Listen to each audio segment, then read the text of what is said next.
안녕하세요. 6월 29일 월요일 새벽 예배를 하나님께 올려드립니다. 기도하십니다. 예수님 감사합니다. 오늘도 주님께서 주시는 생명으로 눈뜨게 하심을 감사합니다.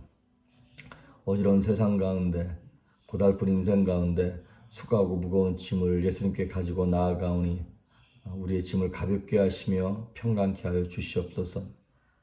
죄의 짐과 삶의 무거운 고난의 짐들 우리의 눈물을 닦아주시며 새롭게 하시고 평안하게 하셔서 예수님과 함께 오늘도 승리할 수 있도록 하나님 기름 부어 주시옵소서. 감사하고 예수님의 이름으로 기도했습니다. 아멘. 우리 찬양 예찬송가 482장 새찬송가 364장 기도하는 그 시간 찬양합니다.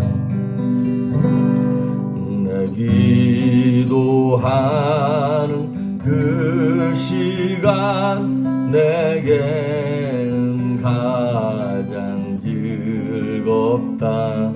이 세상 근심 걱정에 얽매인 나를 부르사 내 진정 소원 주 앞에 낱낱이 바로 아뢰요.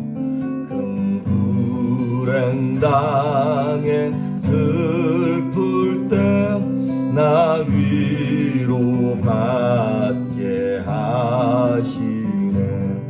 내 기도하는 그 시간 내게는 가장 귀하다. 저 광야 같은 세상을 끝없이 방황하면서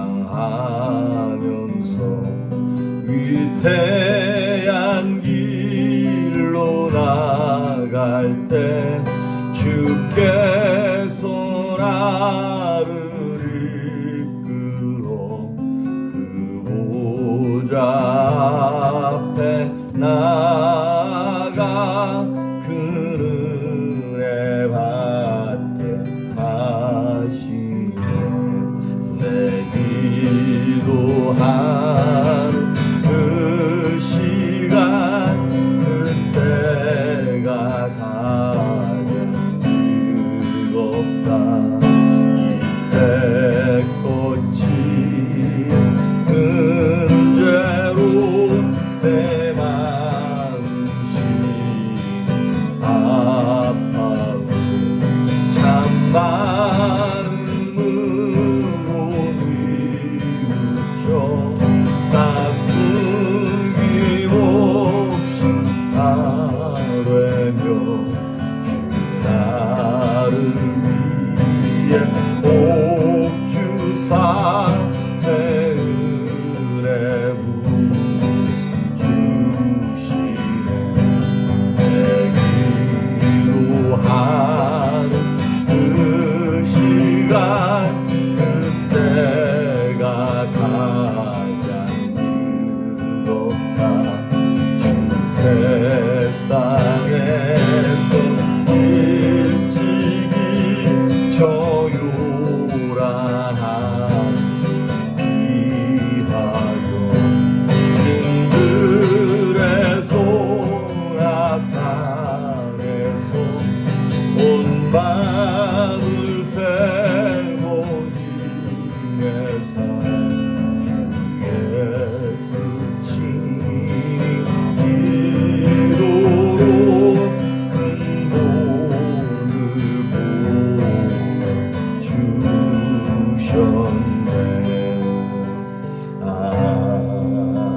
아멘.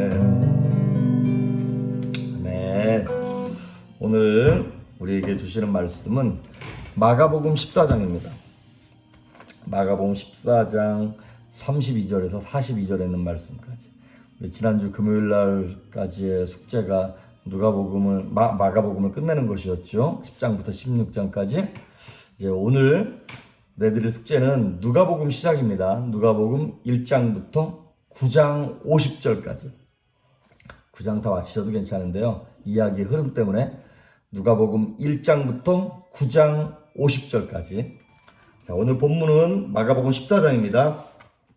32절부터 42절까지 제가 봉독해 올립니다. 그들이 겟세마네라 하는 곳의 이름에 예수께서 제자들에게 이르시되 내가 기도할 동안에 너희는 여기 앉아 있으라 하시고 베드로와 야고보와 요한을 데리고 가실새 심히 놀라시며 슬퍼하사 말씀하시되 내 마음이 심히 고민하여 죽게 되었으니 너희는 여기 머물러 껴있으라 하시고 조금 나아가서 땅에 엎드려 될 수 있는 대로 이때가 자기에게서 지나가기를 구하여 이르시되 아빠 아버지여 아버지께는 모든 것이 가능하오니 이 잔을 내게서 옮기시옵소서.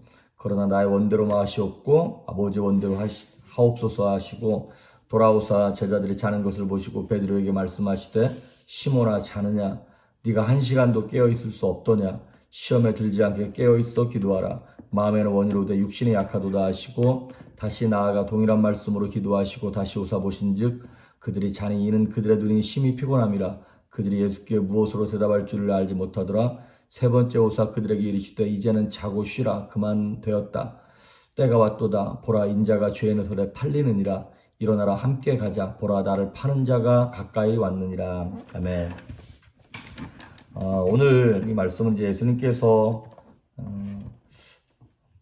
달려 돌아가시기 전에 이제 마지막 예수님의 개인 기도입니다. 예수님의 마지막 개인 기도이기도 하고 십자가를 지시기 위해서 준비하시는 마지막 기도인 거예요. 얼마나 이게 간절하게 하셨을까를 보면서 이게 특별하지만 특별할 때만 드리는 기도가 아니라는 것이에요. 사람은 긴장하는 순간이나 위기의 순간, 그런 중요한 순간에 자기도 모르게 이렇게 훅 튀어나오는 버릇이나 습관이 있습니다. 그런데 예수님은 그 위기의 순간, 항상 중요한 결정을 내리는 순간순간마다 뭘 하셨냐면 늘 기도하셨어요. 기도로 본을 보여주셨어요. 우리가 아까 찬양했던 것처럼 예수님이 사역을 처음에 시작하실 때 마태복음 4장에 보면 40일을 금식하시고 기도로 준비하세요. 그리고 누가복음 6장에 보면 예수님께 12제자를 뽑으실 때도 예수께서 기도하시러 산으로 가서 밤새도록 기도하셨다 그랬어요. 그리고 오병이어의 기적 같은 그 엄청난 역사를 나타내시고 난 다음에도 무리를 먼저 보내시고 예수님은 산에 기도하러 가셨다는 거예요. 그리고 예수님께서 그 가이사라 빌립보 지방에서 이제 예수님의 메시아이심을 딱 드러내시잖아요. 주는 그리스도시요 살아계신 하나님의 아들입니다라고 하는 베드로의 엄청난 고백이 나올 때도 누가복음 9장 18절에 보니까 예수께서 따로 기도하실 때에 제자들이 주와 함께 있으면서 베드로가 그 말을 한 거거든요. 항상 중요한 순간마다, 위기의 순간마다 예수님은 습관과 같이 튀어나오신 것이 무엇이냐면 기도였다는 것입니다. 오늘 34절에 보면 예수님이 33절에 이렇게 나와요. 베드로와 야고보와 요한을 데리고 가실새 심히 놀라시며 슬퍼하사. 예수님이 놀라고 슬퍼했다 이런 표현은 잘 안 쓰시죠.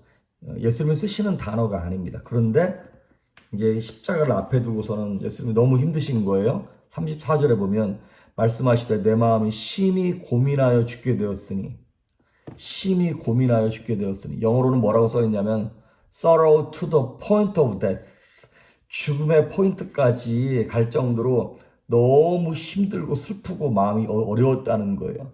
얼마나 힘드셨으면 이런 표현을 쓰셨을까. 그러한 상황 속에서 예수님이 하신 기도의 모습을 보면서 저와 여러분도 어떻게 기도할 건가에 대한 정리가 좀 되었으면 좋겠습니다. 다양하게 기도할 수 있습니다. 하지만 오늘은 예수님처럼 기도합시다 라고 하는 설교 제목이거든요. 예수님이 어떻게 기도하셨는가를 좀 보았으면 좋겠습니다. 첫째는 35절과 36절에 나오는 말씀처럼 기도는 내 뜻이 아니라 아버지의 뜻을 구하는 것입니다. 35절을 보면 예수님이 본인의 뜻을 구해요. 35절 조금 나아가서 땅에 엎드려 될 수 있는 대로 이때가 자기에게서 지나가기를 구하여. 이 고난의 때가 오지 않기를 바라는 거죠. 예수님이 본인의 기도 제목이에요. 근데 거기서 끝나지 않습니다. 36절 이르시되 아빠 아버지여 아버지께는 모든 것이 가능하오니 이 잔을 내게서 옮기시옵소서. 그러나 나의 원대로 마시옵고 아버지의 원대로 하옵소서. 그렇습니다. 중간에는 우리가 내 것을 구하고 엉뚱한 것을 구하고 육신적인 것을 구했을지라도 항상 기도의 끝, 기도의 결론은 무엇이냐면 아버지의 뜻을 구하는 것으로 끝나셔야 한다는 것입니다. 그 대표적인 케이스가 다윗입니다. 시편에 보면 다윗이 원수를 저주하는 저주의 기도가 굉장히 많습니다. 저주시가 다 그거예요. 저주의 기도예요. 그런데 그렇게 구구절절히 원수들 이놈의 새끼들 죽여달라고 그렇게 기도하고 난 다음에 끝에 가서 어떻게 하냐면 하나님을 찬양하는 내용으로 끝납니다. 그러니까 결론은 하나님을 송축하는 것으로 끝나는 거예요. 그게 무슨 얘기냐면 다윗은 기도의 목적이 자신의 기도 응답의 목적이 아니에요. 그럼 뭐냐? 하나님과의 교제예요. 야, 그 힘들어 죽겠는데 하나님과 교제가 뭐 그렇게 중요한 거라고. 근데 다윗은 이거예요. 하나님 앞에 자신의 속마음을 싹 다 털어놓으면서 하나님, 내가 원수를 이렇게 이놈의 새끼를 죽여버리고 싶을 만큼 내 마음이 이렇게 힘들고 어렵고 뭐 서운하고 섭섭하고 퍽퍽합니다. 이 얘기를 하는 거예요. 왜 그런 건가요? 하나님께 내 마음 알아달라는 거예요. 그러니까 하나님과 관계가 있으니까. 하나님과의 이 릴레이션십이 너무나 돈독하니까 내 마음이 이렇습니다라고 얘기했을 때 제가 늘 말씀드리는 것이 있어요. 여러분, 기도는 원하는 대로 하나님께 다 구하십시오. 근데 하나님은 하나님 마음대로 응답하십니다. 그럼 기도 왜 하냐? 기도는 그러니까 우리를 위한 거예요. 우리를 위한 거. 그런데 우리를 위한 거를 우리는 뭐가 베스트인지를 잘 몰라요. 그러니까 우리는 항상 최고의 것을 구하지만 하나님은 우리에게 최선의 것을 주십니다. 무슨 얘기냐면 예를 들어서 제 아들놈이 운전을 요즘 배우고 있어요. 그러면 그 녀석한테 부모로서 최고의 것을 주고 싶어요. 그러면 뭐 능력만 저는 있다면 가장 좋은 뭐 스포츠카부터 시작해서 최고의 차를 줘야죠.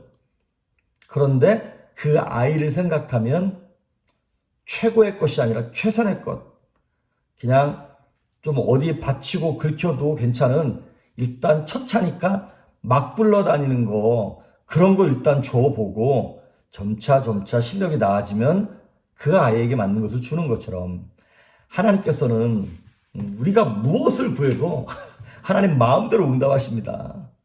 그러니까 우리한테 중요한 것은 무엇이냐면 무엇을 응답받느냐가 중요한 것이 아니라 내 마음을 하나님께 토해내는 것입니다. 하나님께 다 아뢰는 것이에요. 그러다 하나님과의 교제, 관계가 형성되는 것이 중요한 것입니다. 그러다 첫째, 기도는 내 뜻을 구하는 것이 아니라 아버지의 뜻을 구하는 것이다라는 거예요. 예수님의 기도를 보면 두 번째는 기도는 오래 할수록 좋습니다. 37절 한번 보시면 돌아오사 제자들이 자는 것을 보시고 베드로에게 말씀하시되 시몬아 자느냐? 네가 1시간도 깨어 있을 수 없더냐. 여기서 말하는 예수님의 1시간은 지금 말하는 그 1시간, 그 60분 그거를 얘기하는 건 아니에요. 그럼에도 불구하고 개역개정 성경도 1시간으로 번역을 했고 뭐 NIV도 마찬가지고 Could you not tell 1 hour? 이렇게 1시간으로 그렇게 번역을 했어요. 저는 이게 굉장히 되게 프랙티컬하게 잘 번역된 거라고 생각을 합니다. 우리는 처음부터 그럼 내가 1시간 기도해야지. 잘 안 됩니다. 막 졸기도 하고, 딴 생각 나기도 하고, 막 뭐, 우리 가족에 간 기도, 교회에 관한 기도, 사도랑 팔촌 다 기도해도 어떨 때는 10분도 안 지났어요. 근데 어떻게 1시간을 기도하냐. 그런데 처음부터 하이 퀄리티의 좋은, 그런 하이 퀄리티의 기도를 할 수는 없습니다. 그런데 하려고 애를 써야 돼요. 어떻게 하는 거냐면 이런 거예요. 여러분 우물물이 있잖아요. 근데 우물물 오랫동안 안 쓰면요. 그 위에 뭐 낙엽부터 시작해서 찌꺼기들 쓰레기들 잔뜩 쌓여 있습니다. 물도 깨끗하지 않고. 근데 일단은 그걸 걸러내는 거예요. 계속 길러내는 거예요. 그럼 한 바가지, 10바가지 막 길러내다 보면 이제 막 깨끗한 물 계속 올라옵니다. 기도도 그와 같습니다. 그래서 이 기도라고 하는 것이 옛날에 이제 한국 사람들은 그래도 참 감사하게도 오랫동안 기도하고 부르짖어 기도하는 이런 기도의 체질 이런 것들이 어느 정도 몸에 익은 사람들이에요. 이거를 육신의 편안함에 빼앗겨서 놓치지 말고 그렇게 가능한 한 오래 기도하려고 애를 써야 하는 것이죠. 그런데 이제 오래 기도하려고 그러면 기도에 전략이 필요합니다. 그래서 무턱대고 막 이렇게 하는 것이 아니라 정리된 기도의 제목이 필요해요. 머릿속에. 뭐 우리 옛날에 맨 처음에 기도할 때는 감사 기도하고 뭐 회개 기도하고 간구하고 중부하고 이런 거 있었잖아요. 뭐 그런 것도 괜찮고 아니면 회개의 리스트, 감사의 리스트, 그다음에 내 가정, 교회, 나라, 국가 이렇게 주제별로 나눠 놓는 것이 필요합니다. 그래야지 기도를 점점점 오래 할 수 있는 전략이 생기는 것입니다. 그리고 기도를 오래 할 수 있는 방법 중에 하나가 무엇이냐면 성경 암송입니다. 성경 암송 만약에 한 30개만 갖고 있으면요. 기도가 안 될 때 1번부터 30번까지 계속 그냥 성경 암송 얘기하고 하나님 이렇게 되기를 바랍니다. 뭐 이렇게 기도하는 거예요. 그런데 그렇게 기도하다 보면 틀림없이 하나님이 어떤 한 구절에서 탁 트이게 하십니다. 그래서 여러분 기도 시험에 들지 않게 깨워서 기도하는 게 필요해요. 깨어 있어야 오래 기도할 수 있습니다. 자, 그 다음에 마지막으로 세 번째는 반복으로 기도하는 거예요. 오래 기도할 뿐만 아니라 반복해서 기도하는 거예요. 39절에 보시면 다시 나아가 동일한 말씀으로 기도하시고 예수님께서 기도하시다가 와서 제자들을 보니까 잤단 말이죠. 깨워서 날 위해 기도했죠. 그리고 두 번째 가서 또 기도하시고 다시 오시고 이거를 3번 반복하십니다. 41절에 보시면 세 번째 오사 그들에게 이르시되 이제는 자고 쉬라 이렇게 말씀하십니다. 예수님이 왔다 갔다 계속 가면서 무슨 기도를 하시냐면 똑같은 동일한 말씀으로 기도를 하시는 거예요. 39절에 나와 있지 않습니까? 다시 나아가 동일한 말씀으로 기도하시고 동일하게 3번 기도하셨어요. 무슨 기도? 하나님 아버지 이 고난의 잔이 내게서 지나가게 해주십시오. 하지만 내 뜻대로 마옵시고 아버지의 뜻대로 되기를 원합니다. 이거를 3번씩이나 오랜 시간 반복해서 기도하셨다라고 하는 것이죠. 옛날에 부흥 강사님들이나 목사님들이 이렇게 말씀하시는 분들이 가끔 계셨어요. 한 번 기도한 것은 그냥 딱 하나님께 맡기고 다시는 기도하지 말라는 거예요. 틀린 말은 아닙니다만 반만 맞는 말씀입니다. 우리같이 연약한 사람들이 한 번 기도하고 그걸 어떻게 그만 말 수 있나요? 예수님도 3번씩 기도하셨는데 그러니까 그렇게 얘기하는 사람들은 기도 안 하는 사람들이 대부분인 거죠. 때로 간절한 기도의 단계에 들어가잖아요. 그러면 너무나 신기하게 같은 말과 같은 문장, 단어가 무한 반복됩니다. 어떨 때는 이럴 때도 있어요. 너무 막 감동이 되고 은혜가 될 때는요. 하나님 사랑합니다. 하나님 감사합니다. 요 말만 가지고서도 몇 시간씩 기도할 수 있어요.